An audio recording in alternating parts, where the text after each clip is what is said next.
পদ্মা সেতুর সমাপনী অনুষ্ঠান নিয়ে বিস্তারিত জানবো সহকর্মী জিতু রায়ের কাছে। জিতু, কালকে সমাপনী অনুষ্ঠান উপলক্ষে কর্মসূচি কি কি থাকছে আর প্রধানমন্ত্রী কখন এসে সেখানে যোগ দেবেন আগামীকাল?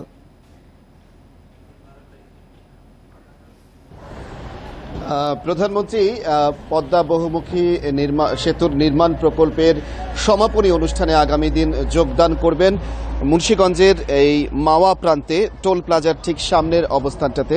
আর এখন চলছে শেষ মুহূর্তের একেবারে প্রস্তুতি।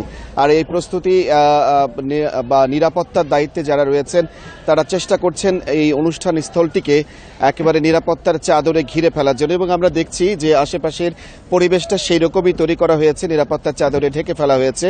স্থানীয় যারা রয়েছেন তাদের চলাচলে এখানে নিষেধ করা হয়েছে এবং আমরা দেখছি যে মঞ্চ সজ্জার জন্য যে ব্যবস্থাপনাটি রয়েছে সেটি প্রস্তুত করা হয়েছে। কিন্তু বাইরে থেকে যেটি বৃষ্টি এবং বৃষ্টির কারণে কিন্তু এই প্রক্রিয়াটি সম্পন্ন করতে তাদের কিন্তু খুব বেশি বেগ পেতে হচ্ছে। আর স্থানীয় আওয়ামী লীগের সঙ্গে আমরা কথা বলেছি এবং কথা বলেছি স্থানীয় সংসদ সদস্য মহোদয়ের সঙ্গে। তিনি যেটি জানিয়েছেন যে 50,000-এর অধিক আওয়ামী লীগের নেতাকর্মীরা এখানে অংশগ্রহণ করবেন। রাস্তার দুই ধারে তারা প্রধানমন্ত্রীকে স্বাগত জানাবেন।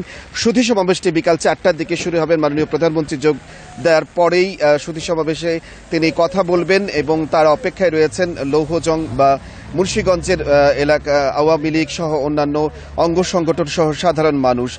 স্থানীয় আওয়ামী লীগ যেটি বলছেন যে প্রধানমন্ত্রীর এই আগমনটি তাদের জন্য একটি বিশেষ দিন হয়ে রয়েছেন এবং তারা চেষ্টা করছেন এই আওয়ামী লীগের অঙ্গ সংগঠনগুলো মিলে 50,000 নেতাকর্মী তারা প্রধানমন্ত্রীকে স্বাগত জানাবেন।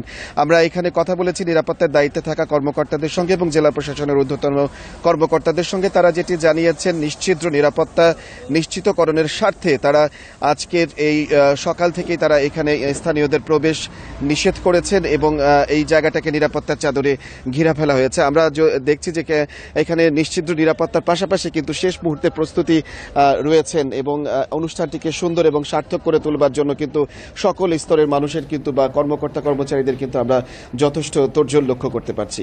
মুন্সিগঞ্জের মাওয়া প্রান্ত থেকে প্রধানমন্ত্রীর আগমন উপলক্ষে এই ছিল আমার কাছে সর্বশেষ। পদ্মা সেতুর সমাপনী অনুষ্ঠানের সবশেষ প্রস্তুতি নিয়ে জানাচ্ছিলেন আমাদের সহকর্মী জিতু রায়।